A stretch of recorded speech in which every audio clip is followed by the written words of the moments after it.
Bismillahirrahmanirrahim. Assalamualaikum warahmatullahi wabarakatuh.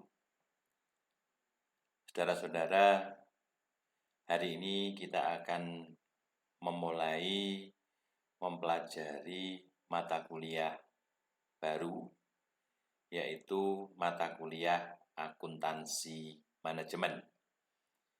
Bagaimana telah saudara pelajari pada mata kuliah sebelumnya, yaitu akuntansi biaya, maka di dalam mata kuliah akuntansi manajemen ini fokus utamanya adalah bagaimana menyediakan informasi akuntansi yang diperuntukkan bagi manajemen. Dasarnya apa? Dasarnya adalah akuntansi, data-data akuntansi keuangan, termasuk data-data yang dihasilkan oleh akuntansi biaya, kemudian diolah menjadi sebuah informasi yang akan digunakan oleh manajemen. Untuk apa? Untuk perencanaan, kemudian pengendalian, lalu untuk evaluasi kinerja. Nah, paling tidak itulah fungsi dari akuntansi manajemen. Nah, sebagaimana telah disampaikan pada saat saudara mempelajari akuntansi pengantar, ya, pengantar 1 barangkali ya di semester 1, saudara juga sudah dikenalkan dengan tipe dari akuntansi, ya, bidang akuntansi. Jadi akuntansi dibagi 2, yaitu akuntansi keuangan dan akuntansi manajemen. Nah, pada hari ini kita akan memulai dengan membahas ruang lingkup akuntansi manajemen. Sehingga materi pertama yang akan kita bahas adalah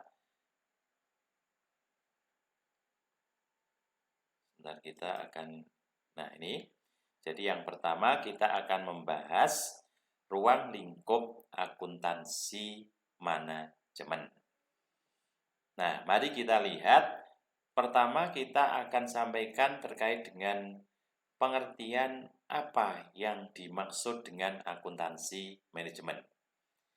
Nah, sebagai satu proses, akuntansi manajemen adalah proses pengidentifikasian, pengukuran, penganalisaan, dan pengkomunikasian informasi keuangan yang dibutuhkan manajemen untuk pembuatan perencanaan, pengendalian, dan pengevaluasian kegiatan suatu entitas bisnis.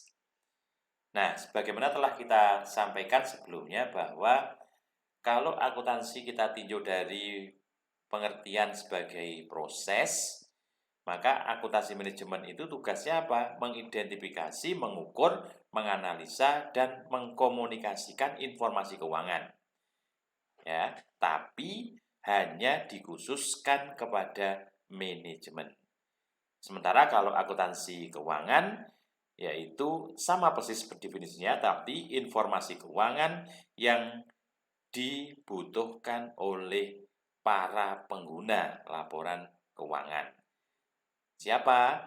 Ya, bisa pihak eksternal maupun pihak internal. Tetapi khusus untuk akuntansi manajemen ini memang didesain untuk mengolah informasi akuntansi yang akan dipakai oleh manajemen dalam pengambilan keputusan. Terutama itu ya, walaupun teksnya mengatakan akuntansi manajemen dalam pembuatan perencanaan, pengendalian, dan pengevaluasian kegiatan suatu entitas bisnis. Nah, lebih lanjut mari kita dalami kembali bahwa pekerjaan manajemen dan kebutuhan informasi akuntansi manajerial. Kembali kita akan menelusuri kembali bahwa bidang akuntansi ada 2, satu akuntansi keuangan dua akuntansi manajerial atau akuntansi manajemen atau sering disebut dengan akuntansi manajerial. Nah, kemudian di antara akuntansi keuangan dan akuntansi manajemen itu terdapat mata kuliah akuntansi biaya, di mana akuntansi biaya ini bisa dipakai di akuntansi keuangan dan sekaligus dipakai di akuntansi manajemen. Nah, sebagai gambaran kembali bahwa akuntansi keuangan itu akuntansi yang berhubungan dengan penyediaan informasi akuntansi kepada pengguna umum. Artinya apa? Artinya adalah pengguna laporan keuangan yang ditujukan kepada siapa saja yang memerlukan informasi akuntansi.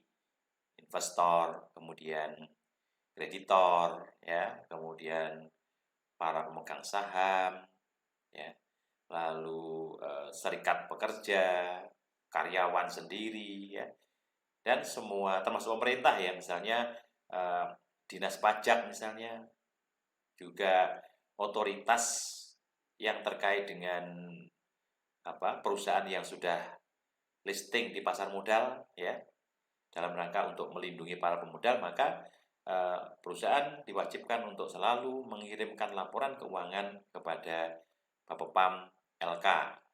Di beberapa perusahaan khusus harus juga melaporkan kepada OJK misalnya. Tapi juga dipakai oleh manajemen internal gitu, akuntansi keuangan. Tapi memang untuk kepentingan manajemen, akuntansi keuangan harus diolah lebih lanjut menjadi informasi yang benar-benar bisa digunakan oleh manajemen. Nah, ini akuntansi keuangan.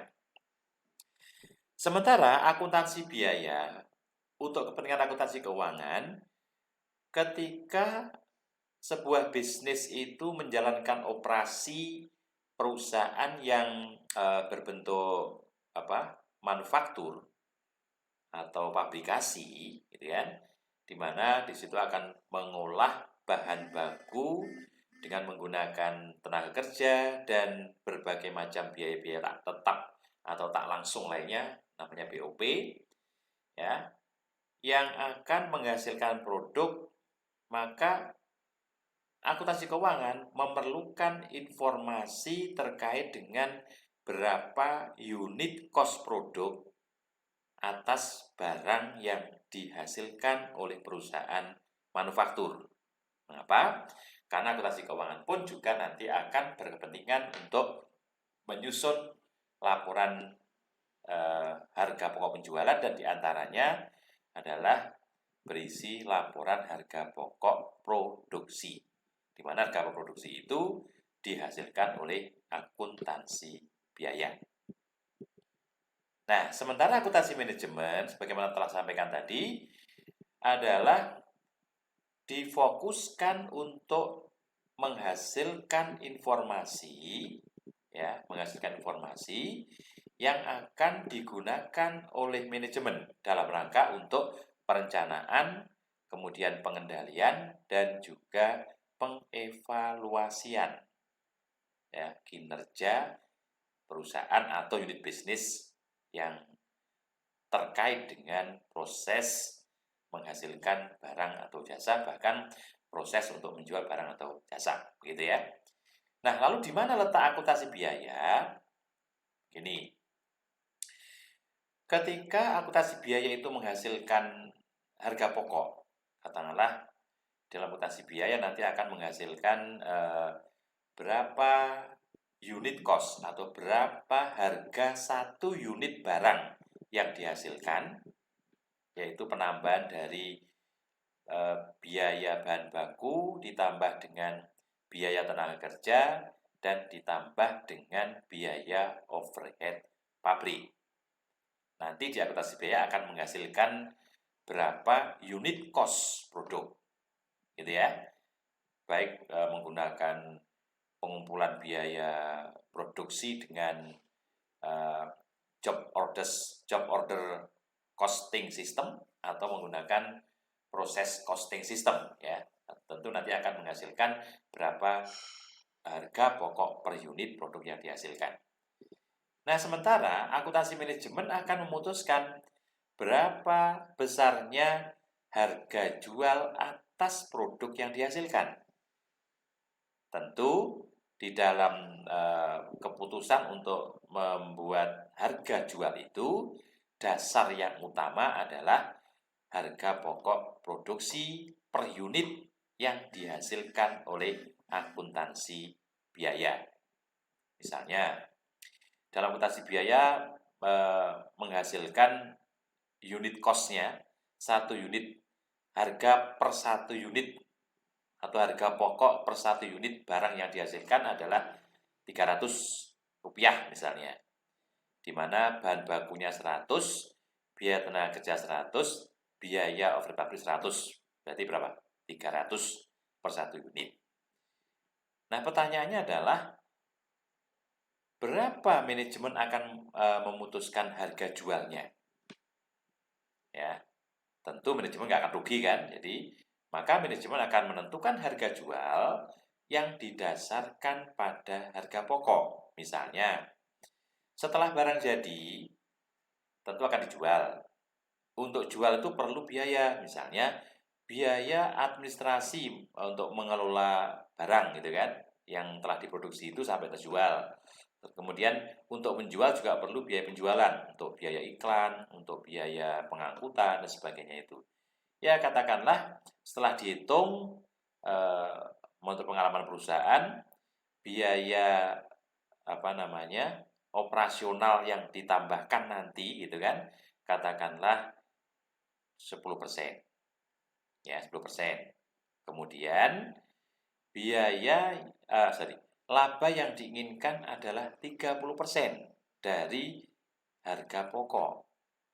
Maka agar perusahaan tidak mengalami kerugian, maka di dalam akuntansi manajemen harus bisa menyediakan informasi itu, bahwa untuk mendapatkan keuntungan 30%, maka harus menghasilkan harga jual, yaitu yang dihitung dari harga pokok per unit barang, ditambah dengan biaya penjualan dan administrasi 10%, dan ditambah dengan laba yang diinginkan 30%.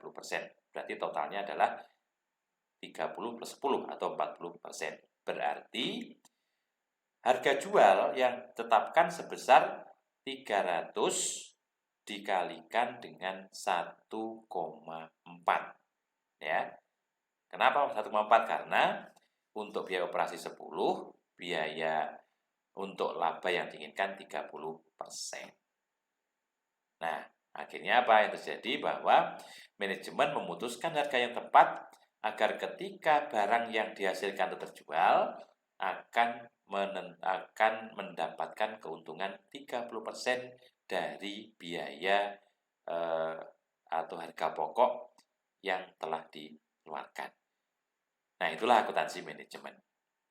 Pertanyaannya apakah hanya itu? Tidak. Jadi akuntansi manajemen itu banyak, gitu kan? Banyak yang bisa dilakukan dengan data yang ada di sana. Ambil contoh begini. Kembali ke tadi ya. Tadi untuk buat produk tadi biayanya 300 rupiah ya. Kemudian ditambah biaya operasi plus laba berapa? 40 kan? 40 berarti kalau 3 kali 4 berarti 12 kan? Berarti harus menjual berapa? Harus menjual senilai harga jualnya 420. Ini harga jualnya. Jadi harga jual 420. Dari mana asalnya? Harga pokok 300 atau harga pokok produksi 300 ditambah biaya operasional untuk jual dan administrasi 10%, berarti 30. Kemudian ditambah dengan keuntungan yang diinginkan adalah 30% kali 300 atau 90 rupiah. Berarti harga jual yang ditetapkan adalah 420 rupiah. Nah, andaikan suatu ketika ada orang yang datang nih, atau pembeli yang datang ke saudara, dan saudara yang menerima pesanan itu ya, atau menerima customer itu. Mas, saya mau pesan barang nih. Boleh Pak, berapa? Saya mau pesan 1000 unit, tapi harganya saya minta 290 per 1 unit. Ya. Pertanyaan saya begini. Kalau saudara yang jual itu kira-kira akan berikan nggak itu? Anda akan memenuhi nggak? Tadi kan harga produksi berapa tadi? 300 kan ya? 300 ditambah dengan laba, ditambah dengan biaya 10% tadi, kan 420. Tapi pembeli itu nawar hanya 290. Kira-kira Anda terima enggak? Nah, tentu jawabannya kalau Anda secara spontan jawabnya, tentu akan menolak. Alasannya apa? Alasannya adalah untuk membuat barang saja gitu. Harga pokoknya sudah 300, gitu kan? Mana kita bisa untung kalau hanya dijual 290, bahkan kita malah rugi 10. Nah, ini kalau kita jawab spontan tanpa belajar akuntansi manajemen. Lalu bagaimana dengan akuntansi manajemen? Kalau saudara sudah belajar akuntansi manajemen, jawabannya tentu tidak demikian. Ya, gimana jawabannya? Jawabannya akan dihitung terlebih dahulu. Gitu kan ya? Nah, ngitungnya bagaimana? Anda hitung terlebih dahulu. Nah, itu adalah area di akuntansi manajemen yang kita sebut sebagai keputusan jangka pendek untuk menerima atau menolak pesanan khusus. Kenapa demikian? Karena bisa jadi Anda menolak padahal itu menguntungkan, gitu kan? Ya, kenapa ditolak? Karena harga di bawah harga pokok. Ya. Tapi kalau nanti kita hitung secara benar, belum tentu kalau itu merugikan. Bahkan bisa memberikan keuntungan. Nah, seperti apa cara penghitungannya? Kenapa kok itu lebih murah, bahkan lebih murah dari harga pokok kok menguntungkan? Nanti di materi-materi berikutnya kita akan bahas. Nah, inilah kebutuhan manajemen akan informasi akuntansi manajerial itu memang akan berdampak pada keuntungan bagi perusahaan, gitu ya. Salah contohnya tadi itu, mau ditolak atau diterima pesanan di mana perusahaan harus menerima pesanan di mana harganya di bawah harga pokok. Baik, secara detail nanti akan kita bahas di bagian belakang. Oke. Nah, tadi katakan bahwa akuntansi manajemen itu akan dipakai oleh manajemen di dalam pembuatan keputusan. Ya. Keputusan dari mana? Keputusan mulai seperti apa keputusan itu dibuat? Tadi katakan bahwa manajemen tugasnya adalah perencanaan.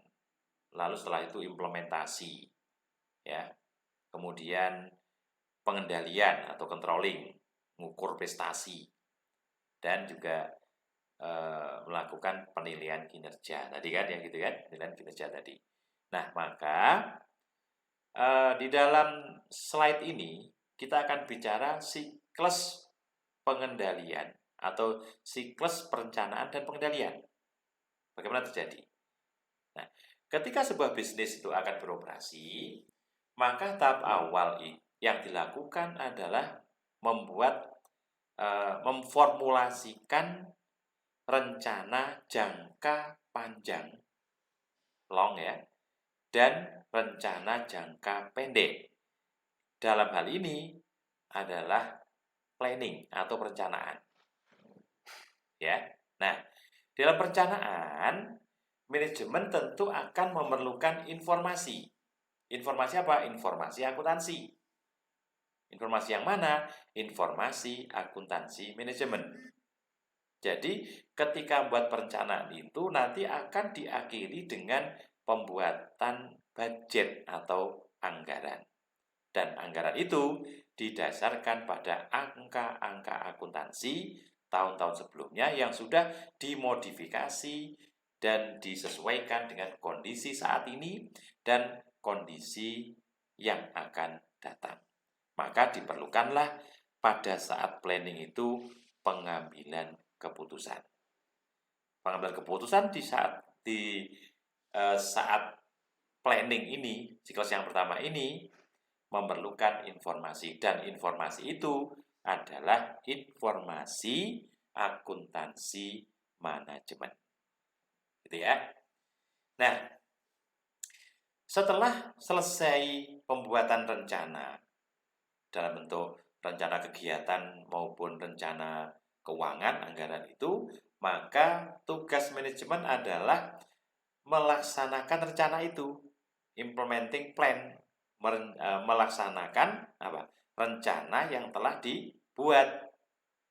Dalam konteks manajemen atau fungsi manajemen namanya directing and motivating. Artinya diperlukan pengarahan dan motivasi. Nah, pada tahapan ini ya, manajemen akan mengambil keputusan.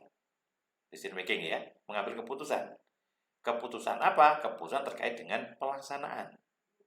Kenapa? Karena bisa jadi apa yang direncanakan itu berbeda kondisinya dengan saat dilaksanakan. Maka perlu pengambilan keputusan. Misalnya di rencana bahan baku direncanakan per unitnya $1 atau 15.000 misalnya per unitnya. Ternyata dalam perjalanan biaya bahan bakunya itu naik karena aspek nilai tukar rupiah yang berbeda dengan sebelumnya. Maka perlu pengambilan keputusan. Ya. Kemudian manajemen tiba-tiba mendapatkan pesanan dari pihak luar yang tadi di depan sudah sampaikan tadi. Pesanan apa? Pesanan membuat barang yang tidak pernah direncanakan di sini. Ya. Jumlahnya besar lagi, tetapi dia minta harga yang lebih rendah. Apa jawaban manajemen? Juga mengambil keputusan. Nah, oleh karena itu, manajemen di dalam implementasi rencana ini pun juga memerlukan informasi. Namanya apa? Informasi akuntansi manajemen. Baik. Nah, setelah implementasi, jadi rencana kemudian dilaksanakan, maka manajemen akan membuat laporan, namanya laporan pelaksanaan atau laporan kegiatan, gitu ya, laporan kegiatan. Nah, tahap ketiga adalah tahap controlling. Apa itu? Pengendalian, gitu ya. Gimana pengendalian itu? Pengukuran kinerja. Mengukur kinerja. Kinerja siapa? Kinerja manajemen, baik manajemen tingkat atas maupun perbagian atau manajemen secara keseluruhan perusahaan atau mungkin perbagian. Misalnya mengukur kinerja bagian pemasaran, mengukur kinerja bagian produksi, mengukur kinerja bagian akuntansi, misalnya gitu kan. Nah, itu dalam konteks dalam konteks akuntansi manajemen gitu ya, dikatakan pengukuran kinerja. Jadi bagaimana mengukur kinerja. Gitu kan? Nah, bagaimana mengukurnya? Mengukurnya dilakukan dengan cara apa?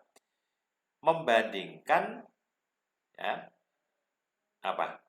kinerja yang sesungguhnya ini kan actual performance dengan kinerja yang direncanakan. Jadi apakah hasil yang diperoleh satu bagian atau mungkin satu unit atau satu perusahaan secara keseluruhan itu akan dibandingkan dengan rencananya. Nah, apabila hasil yang dilaksanakan atau hasil atas rencana itu actualnya atau sesungguhnya lebih baik dari yang direncanakan, tentu bagian, unit, kemudian perusahaan keseluruhan itu gitu kan atau cabang itu dianggap berhasil. Nah, dalam konteks manajemen nantinya ketika Anda akan pelajari mata kuliah yang lain dianggap berhasil, maka keberhasilan itu tentu akan mendapatkan reward atau penghargaan dari top manajemen. Nah, inilah siklus perencanaan dan pengendalian di mana manajemen itu bekerja mulai dari perencanaan, kemudian implementasi dan pengendalian serta melakukan apa? Pengukuran kinerja tadi ya, pengukuran kinerja atas hasil yang telah dilaksanakan. Dan di dalam setiap tahapan-tahapan fungsi manajemen ini memerlukan pengambilan keputusan. Dalam keputusan ini diperlukan informasi, salah satunya adalah informasi yang dihasilkan oleh akuntansi manajemen. Baik, ya, saya kira itu ya. Jadi nanti apabila saudara kurang paham silahkan ditanyakan ya. Tapi itu yang dimaksud dengan akuntansi manajemen tadi. Nah, tadi di muka kita telah belajar tentang akuntansi keuangan dan akuntansi manajemen. Nah, untuk kembali memahami, bagaimana kita kembali memahami di mana sih letak perbedaan antara akuntansi keuangan dan akuntansi manajemen itu, gitu kan? Mari kita lihat perbedaan dilihat dari berbagai indikator atau berbagai jenis perbedaannya dari mana. Di kolom pertama ini perbedaan, kolom kedua adalah bidang akuntansi keuangan dan kolom ketiga adalah bidang akuntansi manajemen. Mari kita lihat, dilihat dari pengguna informasi yang dihasilkan. Siapa pengguna informasi akuntansi keuangan? Mari kita lihat tadi ya, para pemakai eksternal. Siapa itu? Pemilik, ya, para kreditor, kemudian pajak, dan para regulator. Maksudnya itu apa? Para pengatur, lembaga pengatur atau pemerintah ya, misalnya OJK, kemudian Bapepam gitu ya. Nah, atau Bank Indonesia kalau perusahaannya bentuk bank perbankan begitu. Nah, ini adalah pengguna eksternal terutama ya, walaupun juga dipakai internal ya, karena cuma internal nanti harus diulang lebih lanjut begitu. Ya. Nah, sementara pemakai akuntansi manajemen itu siapa? Pemakainya satu. Siapa itu? Pemakai internal itu manajemen. Jadi pemakainya satu. Siapa? Manajemen. Ya. Walaupun tadi di sini juga boleh masuk ke sini ya, tapi yang lebih lengkap adalah bahwa akuntansi manajemen ini memang dikhususkan pemakai internal manajemen gitu. Untuk apa? Di depan sampaikan tadi kan untuk perencanaan tadi kan, perencanaan kegiatan nanti akan menghasilkan anggaran itu, kemudian implementasi yaitu pengarahan dan pemotivasian, directing and motivating. Kemudian apa?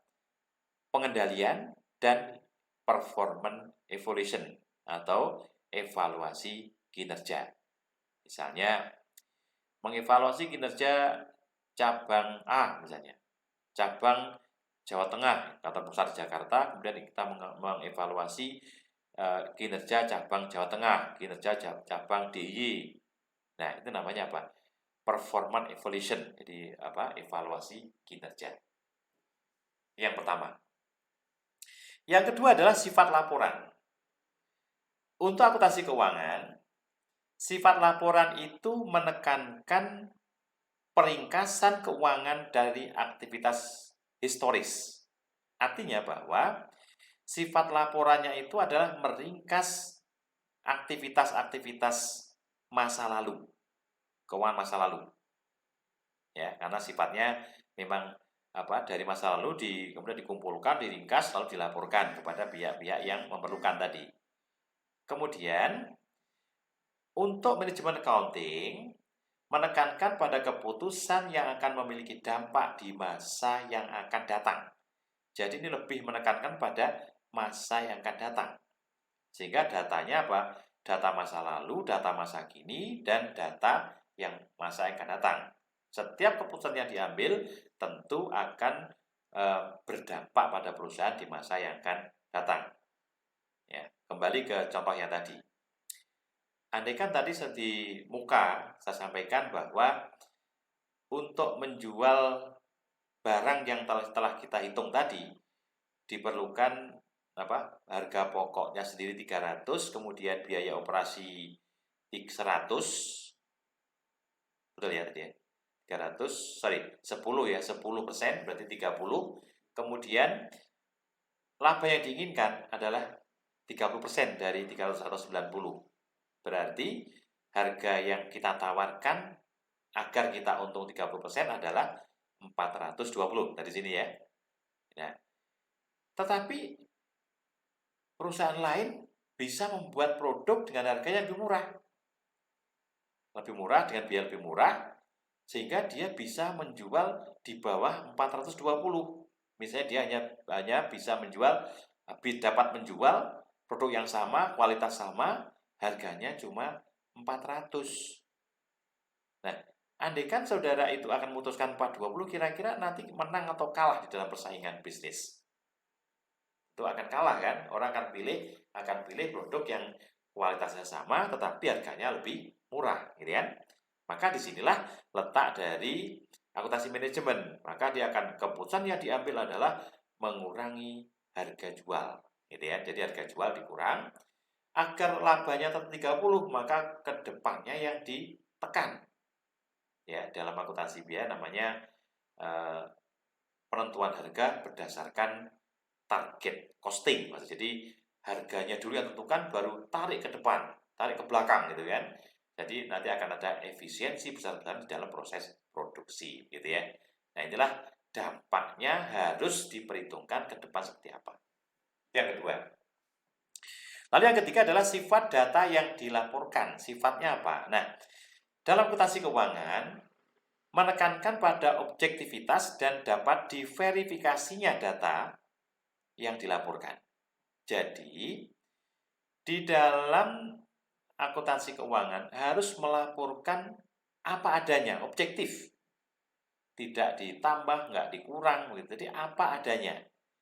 Dan setiap hitungan angka itu didasarkan pada bukti-bukti transaksi, bahwa itu memang telah terjadi transaksi, tetapi bukti-bukti itu dapat diverifikasi, dapat dibuktikan bahwa memang betul-betul ada. Misalnya perusahaan menjual barang nilainya 5 juta ini. Buktinya apa? Oh, buktinya adalah invoice, faktur. Ada buktinya, ada, cek di situ. Nah, berarti dapat dengan mudah dapat diverifikasi. Perusahaan beli mesin, harganya 5 miliar. Cek. Benarkah harganya 5 miliar? Dicek buktinya. Buktinya, oh kita punya mesin, betul mesin ada ya. Secara fisik ada. Kemudian, mana harganya? Cari daftar yang menyangkut tentang berapa harga barang itu. Di mana asalnya? Dari faktur pembelian atau invoice gitu ya. Cek, benarkah harganya 5 miliar? Dicek. Nah, maka ketika dapat diketahui bahwa harganya betul-betul 5 miliar, maka secara otomatis apa? Otomatis bahwa laporan keuangan itu betul-betul objektif dan dapat diverifikasi. Sehingga pembaca yakin bahwa ini laporan betul-betul dibuat sesuai dengan yang seharusnya. Tetapi untuk akuntansi manajemen itu menekankan pada relevansi dan fleksibilitas data. Jadi satu data barangkali relevan. Relevan itu sesuai ya dengan keputusan A, tetapi tidak dengan B atau sebaliknya. Nah, maka dalam hal ini data yang diperlukan itu betul-betul data yang sesuai dengan yang akan digunakan untuk pengambilan keputusan atau untuk perencanaan atau untuk apapun ya yang dilakukan oleh manajemen. Dan yang kedua adalah datanya fleksibel. Fleksibel dalam arti data bisa diotak-atik sendiri, diotak-atik ya, kemudian ditambah, dikurang, di analisis dan seterusnya gitu ya. Fleksibel datanya itu. Nah, itulah sifat data yang dilaporkan di dalam manajemen accounting. Lalu yang keempat adalah lingkup laporan. Kalau akuntansi keuangan melaporkan informasi keuangan perusahaan secara keseluruhan. Artinya apa? Artinya yang dilaporkan adalah transaksi keuangan secara keseluruhan perusahaan. Ambil contoh, kalau saudara tahu bahwa sebuah bank, oke saya sebutkan aja, misalnya Bank BNI, kantor pusatnya di mana? Jakarta kan ya, Jakarta. Cabang-cabangnya di mana? Atau kantor wilayahnya di mana? Di seluruh Indonesia. Bahkan di provinsi, kabupaten ada cabang, di provinsi ada kantor wilayah, kemudian di beberapa tempat yang lain, misalnya di kecamatan atau bahkan desa mungkin ya. Nah ini bisa dalam bentuk kantor unit misalnya ya, unit.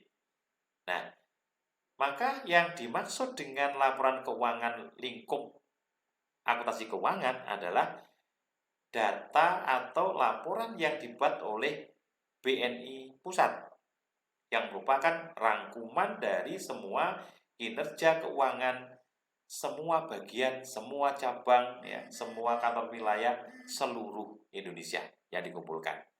Misalnya kalau di Jawa Timur gitu ya, ada Bank BNI di Pacitan, ada Bank BNI di Trenggalek, ada Bank BNI di Blitar misalnya gitu ya, atau di Kediri, Tulungagung gitu ya. Nanti akan dikumpulkan kantor wilayah Surabaya, ya, seluruh BNI kan. Kemudian dari setelah ngumpul di Surabaya berarti laporannya sudah laporan wilayah Surabaya, ya. Lalu wilayah Surabaya kirimkan ke kantor pusat ke Jakarta. Semua provinsi begitu. Nah, setelah terkumpul, nah barulah laporan keuangan itu dikonsolidasi namanya. Jadi digabungkan menjadi satu, keluarlah laporan yang dihasilkan oleh PT Bank BNI. Sementara akuntansi manajemen di situ melaporkan informasi keuangan perusahaan secara detail untuk masing-masing segmen. Segmen itu bagian, bisa cabang, bisa unit ya, bisa kantor wilayah, itu namanya segmen. Sehingga kalau kita menilai begini, bagaimana kinerja Bank BNI cabang Pacitan gitu. Jadi yang dinilai cabang Pacitan aja sebagai satu segmen gitu kan. Kemudian bagaimana Bank BNI cabang Blitar? Ya Blitar aja itu. Oh ternyata Blitar bagus karena kenaikannya begini dan sebagainya itu kan. Artinya dia akan memberikan kontribusi yang lebih baik dibanding daerah lain misalnya begitu. Nah itu yang dibuat oleh akuntansi manajemen. Ini dasarnya cabang tadi ya. Ada juga perusahaan yang berdasarkan pada jenis barang katakanlah ya. Jadi laporan keuangan itu didasarkan pada produk. Produk A, produk B, produk C atau kelompok produk A, B dan C gitu kan. Maka ketika kita buat laporan yang seluruhan ya berarti semua produk gabung jadi satu ya. Nanti keluarlah laporan keuangan untuk penjualan seluruh barang. Nah, tetapi kalau akuntansi manajemen bisa jadi hanya buat laporan apa? Laporan untuk kelompok produk A, ya, produk B, produk C. Nah, untuk apa kepentingannya? Nanti untuk kepentingan kinerja per produk. Apakah produk A itu laku? Atau kenapa produk C itu kok perkembangannya paling jelek gitu ya? Nah, itu didasarkan pada laporan yang dihasilkan oleh akuntansi manajemen karena dasarnya adalah segmen atau bagian. Yang keempat ya. Lalu yang kelima, standar yang mengatur. Kalau akuntansi keuangan, standar yang mengatur itu adalah standar umum, namanya standar akuntansi keuangan. Harus ngikut. Apa yang diikuti? Jenis laporannya, kemudian istilah-istilah yang dipakai gitu kan, cara pengakuan penghasilan, cara pengakuan biaya, semuanya harus mengikuti apa yang telah digariskan di dalam standar akuntansi keuangan. Sementara untuk akuntansi manajemen tidak perlu mengikuti standar akuntansi yang berlaku umum. Standarnya apa? Terserah pada masing-masing perusahaan. Ya. Standarnya apa? Asal bermanfaat bagi perusahaan, itu akan dilakukan. Dan terakhir, periode laporan untuk akuntansi keuangan bersifat mandatori, wajib untuk membuat laporan keuangan kepada pihak eksternal, di mana periode pelaporannya 1 tahun. Umumnya mulai 1 Januari sampai dengan 31 Desember. Ini mandatori, wajib. Minimal ini ya. Wajib berapa? 1 kali dalam 1 tahun. Tetapi untuk beberapa usaha tertentu yang ada aturan regulasinya sendiri, bisa jadi laporannya tidak sekali, tapi bisa 4 kali. Contoh, perusahaan PT yang sudah listing di Bursa Efek atau sudah menjual sahamnya di Bursa Efek, punya kewajiban untuk membuat laporan triwulanan kepada Bapepam. Ya, ada laporan Q1, Q2, Q3, Q4. Q4 itu 1 tahun ya. Nah, ini kenapa? Karena tujuan dari kewajiban itu adalah untuk melindungi para pemodal atau para investor yang menginvestasikan dananya di pasar modal.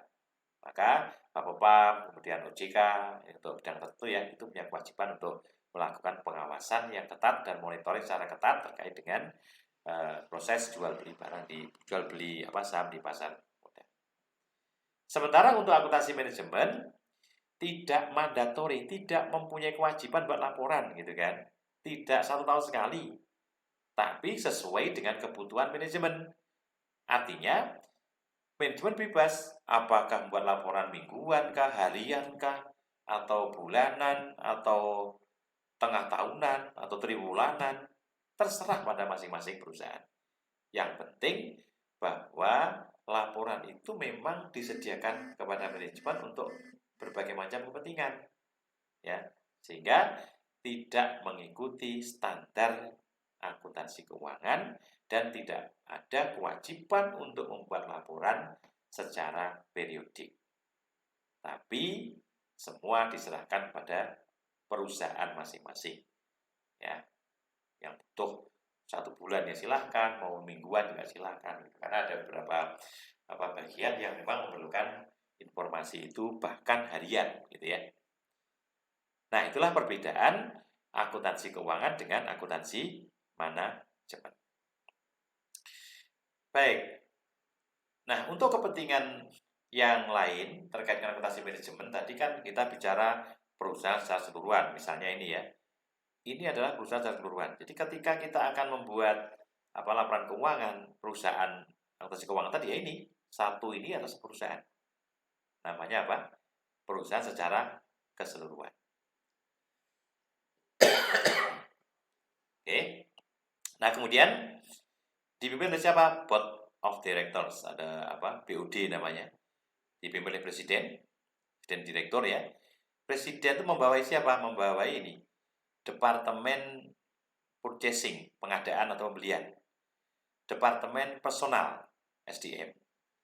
Kemudian wakil presiden bidang operation yang menggerakkan operasi perusahaan ya.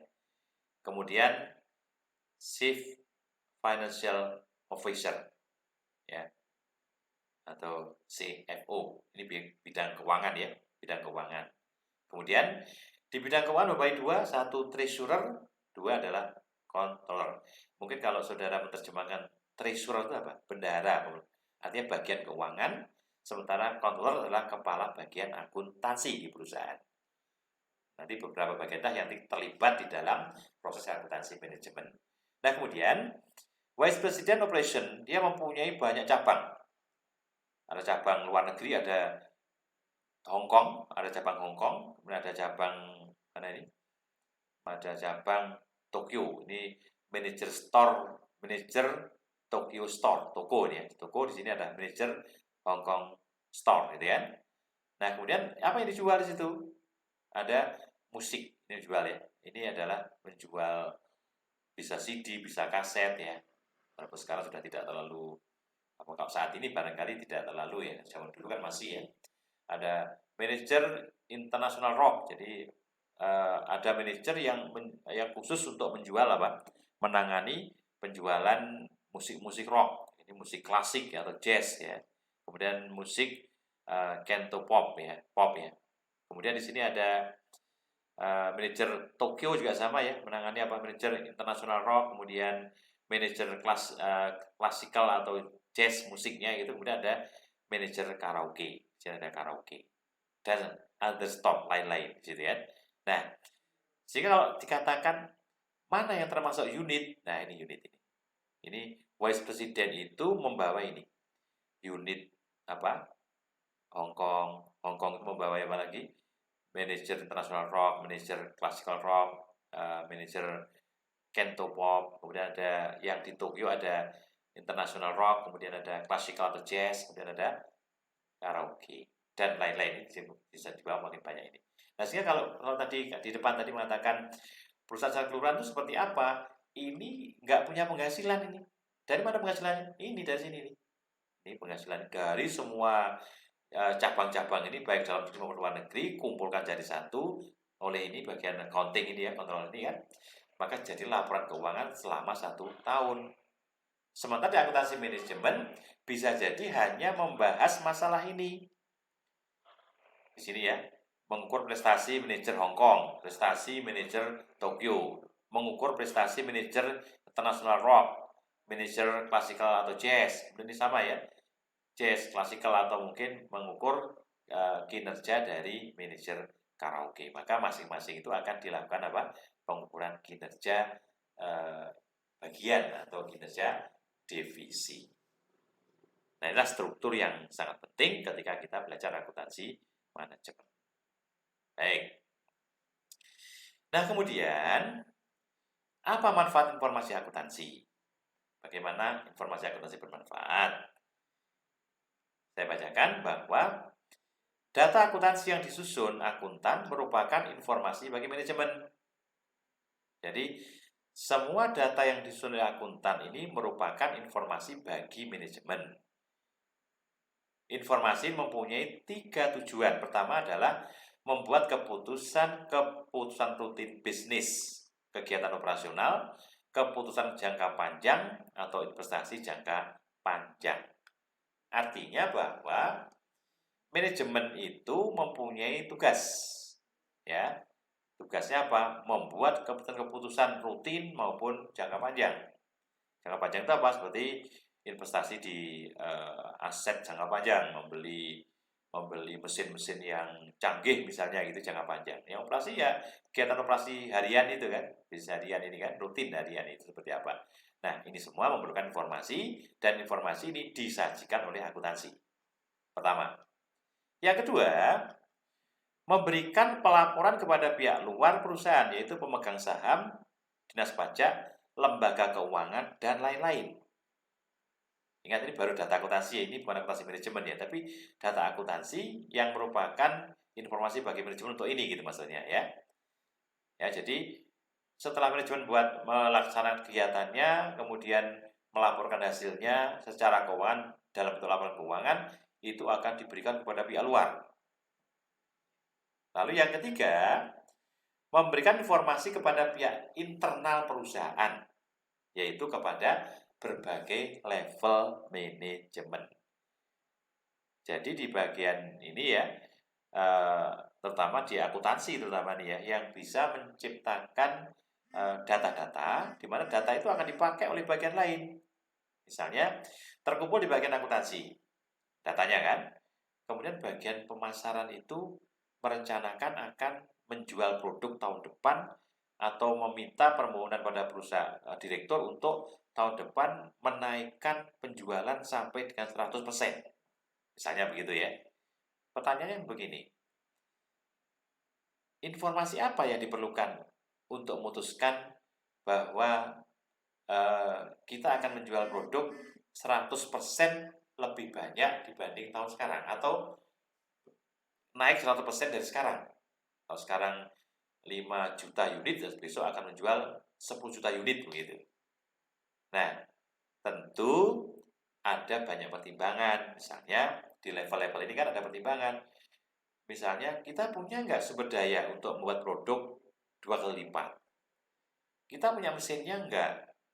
punya bahan bakunya apa tidak, punya uang apa tidak untuk menyediakan ini, dan seterusnya. Nah, maka di dalam keputusan yang dibuat oleh manajemen nanti, ya, akan menggunakan informasi-informasi yang ada, ya, informasi yang ada yang disediakan oleh akuntansi.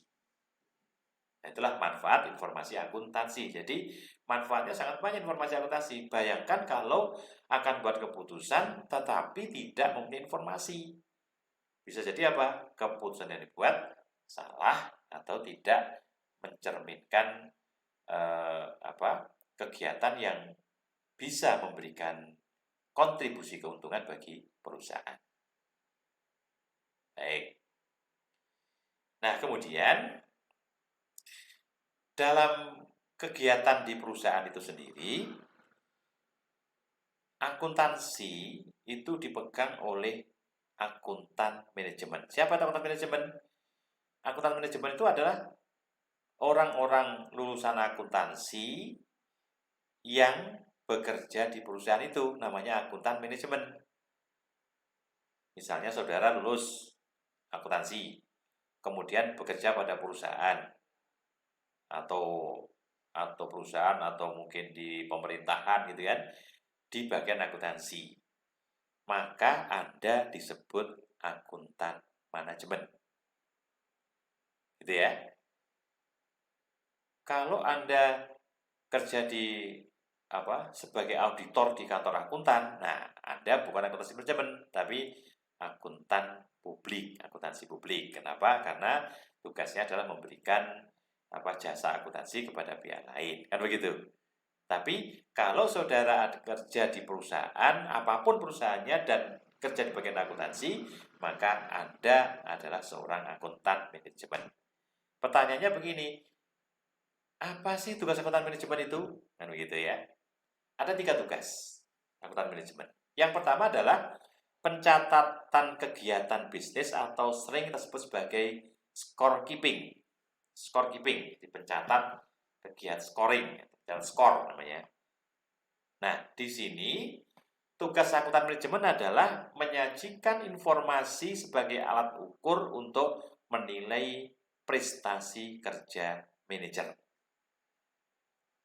Ya, jadi tugasnya mulai dari menganalisis kegiatan keuangan, atas keuangan, ada buktinya apa tidak, catat di buku besar gitu ya, di jurnal, di buku besar dan seterusnya itu.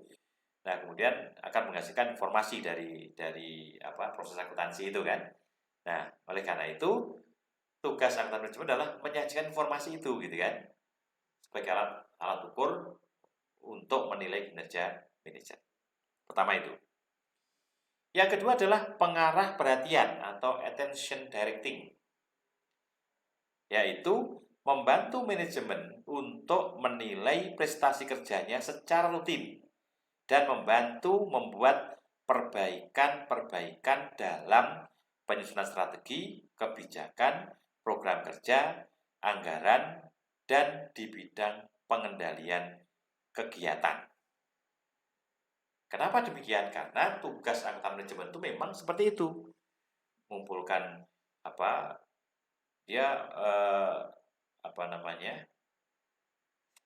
mengkoordinasi menyusunan anggaran. Kemudian mengevaluasi anggaran. Ya. Setelah anggaran selesai, kemudian dilaksanakan oleh setiap bagian. Ya. Lalu sebagian akan membuat laporan. Akuntan manajemen tugasnya apa? Membandingkan laporan itu antara anggaran yang telah ditetapkan dengan pelaksanaannya bagaimana, aktualnya bagaimana. Tentu antara rencana dengan aktual berbeda kan, terjadilah selisih. Selisih atau varian dalam bahasa analisis selisih, varian gitu kan. Lalu dilakukan analisis. Analisisnya seperti apa? Mengapa kok terjadi selisih? Sebabnya apa? Gitu kan. Oh, ternyata sebabnya anggaran terlalu ketat. Maka dari pelaksanaan itu bisa dipakai sebagai dasar untuk melakukan perbaikan-perbaikan terhadap strateginya. Oh, bisa jadi strategi tahun lalu salah nih, gitu kan. Kebijakannya tidak tepat nih, sehingga program kerja yang dibuat tidak menunjukkan yang sebenarnya, berpengaruh pada anggaran, gitu kan. Dan di bidang pengendalian kegiatan. Jadi di situ tugas utamanya adalah sebagai pengarah perhatian tadi. Jadi ada ikut nyusun, koordinasi penyusunan anggaran telah selesai disetujui, sepakati, ya, kemudian baru dilakukan pembandingan. Dari situ diketahui selisih, sebabnya apa, kurangnya di mana, gitu kan, sebagai feedback. Maka dari hasil analisis itu dapat dipakai untuk perbaikan-perbaikan di masa yang akan datang. Dan yang ketiga adalah pemecahan masalah atau problem solving. Jadi dalam hal ini manajemen menggunakan informasi akuntansi untuk membuat keputusan-keputusan khusus yang tadi disebutkan itu, ya. Perusahaan sedang menerima pesanan khusus nih, di mana pembelinya membeli banyak, tapi harganya di bawah harga pokok atau bahkan di bawah nilai produksi atau harga pokok produksi, gitu. Nah, itu namanya problem, kan? Selesaikan, gitu kan? Apakah perusahaan setelah membuat produk itu mau dibuat produk selanjutnya atau diolah lebih lanjut? Juga problem, kan? Pecahkan, gitu ya. Contoh sederhana begini. Perusahaan itu membuat produk yang berasal dari bahan baku kedelai.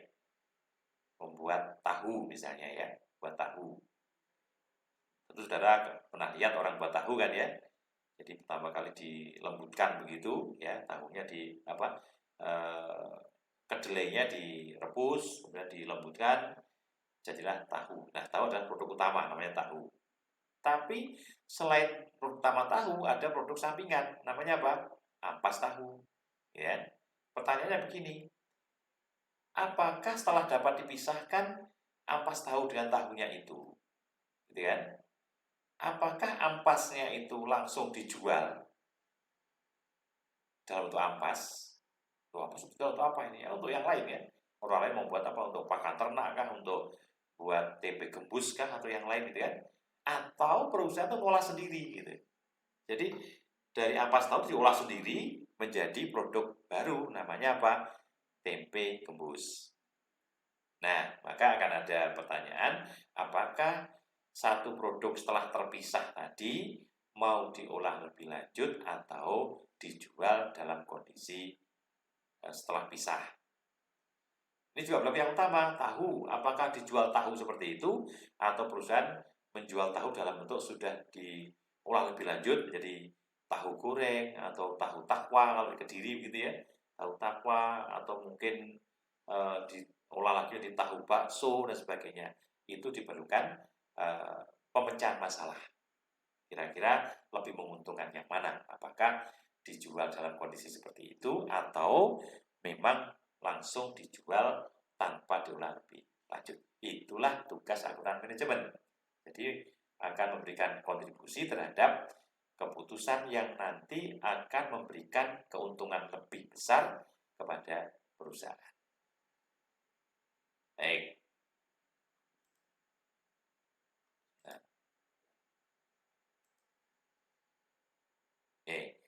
Nah, oleh karena itu, akuntan manajemen itu dibatasi oleh etika atau standar etika.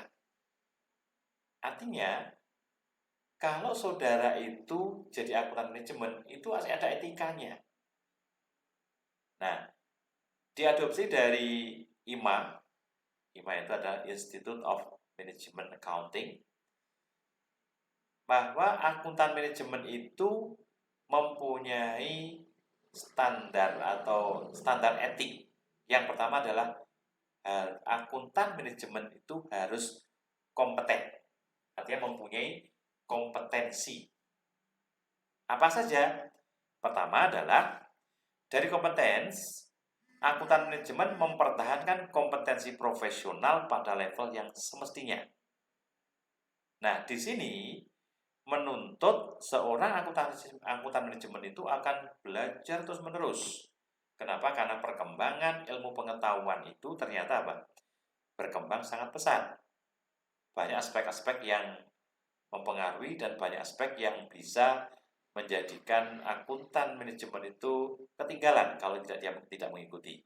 Maka dia harus secara profesional semestinya harus seperti apa, pelajari dengan baik. Lalu yang kedua, melakukan tugas profesionalnya. Secara profesional dia harus melakukan tugas-tugasnya itu kan. Ya, yang meliputi hukum ya, peraturan-peraturan dan juga standar mengikuti itu. Jadi profesional tidak melanggar hukum ya, peraturan maupun standar. Harus begitu ya. Apa gunanya profesional tapi melanggar hukum, melanggar peraturan maupun melanggar standar-standar yang telah ditetapkan. Yang ketiga, menyiapkan laporan secara lengkap, jelas, serta memberi rekomendasi setelah melakukan analisis terhadap informasi yang relevan dan handal. Ingat tadi, relevan tadi apa? Sesuai kan, sesuai dengan pengambilan keputusan.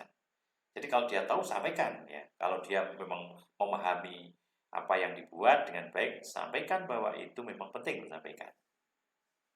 Ya, yang pertama. Yang kedua, standar adalah confidentiality atau kerahasiaan. Artinya apa?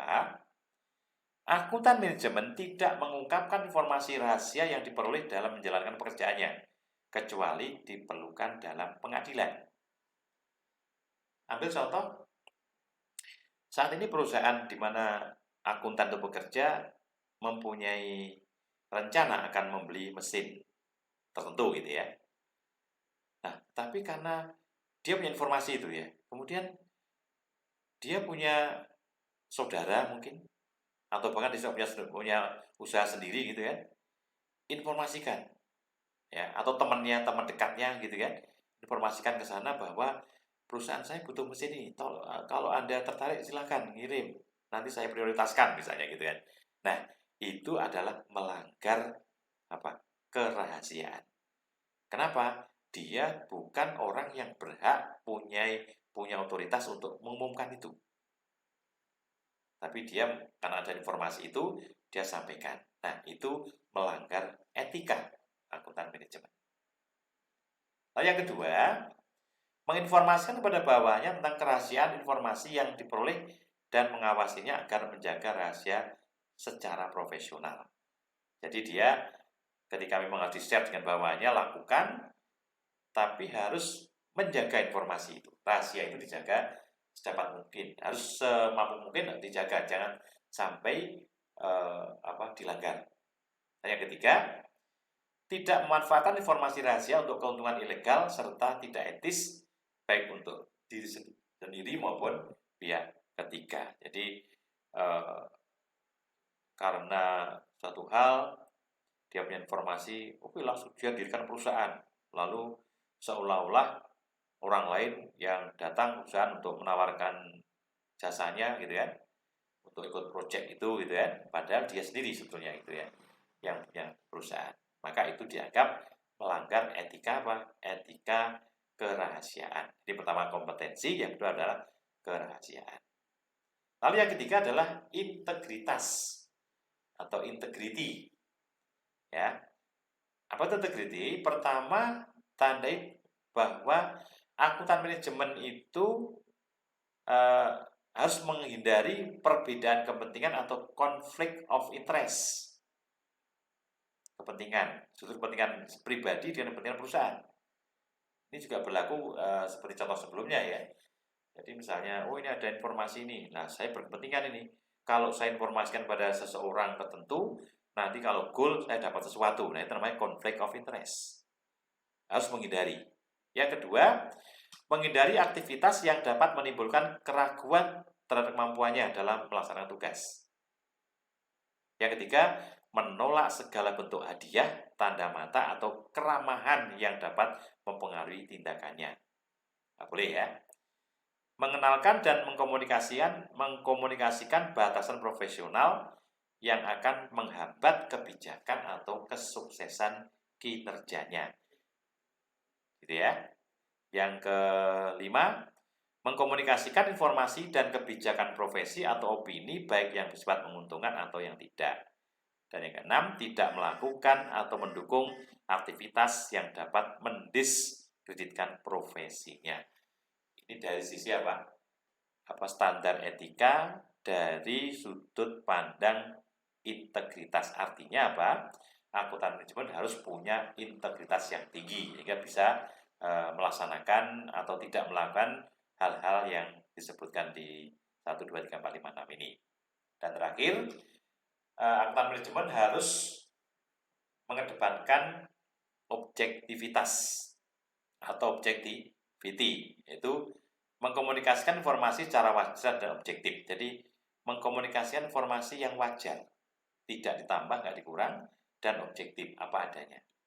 Yang kedua, mengungkapkan seluruh informasi yang dapat mempengaruhi keputusan pemakai laporan. Artinya, ketika dia membuat nyusun informasi dari data yang ada, maka dia punya kewajiban untuk mengungkapkan semua informasi yang dia analisis, dia dapat, dia kumpulkan, dia olah, gitu kan, yang tentunya akan dipakai membuat keputusan oleh atasannya, gitu kan, atau oleh pimpinannya, begitu. Sampaikan yang betul-betul dia ketahui, dan itu akan berdampak pada keputusan yang akan diambil. Jadi tidak boleh disembunyikan dengan alasan apapun, karena dia statusnya sebagai penyedia informasi bagi pihak manajer. Baik, demikian materi yang pertama, jadi ruang lingkup akuntansi manajemen.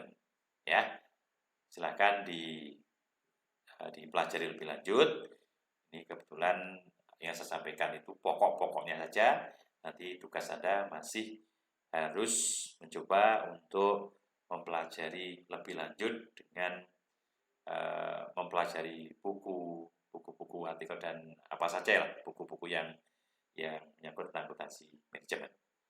Demikian yang dapat saya sampaikan. Waktunya mohon maaf. Assalamualaikum warahmatullahi wabarakatuh.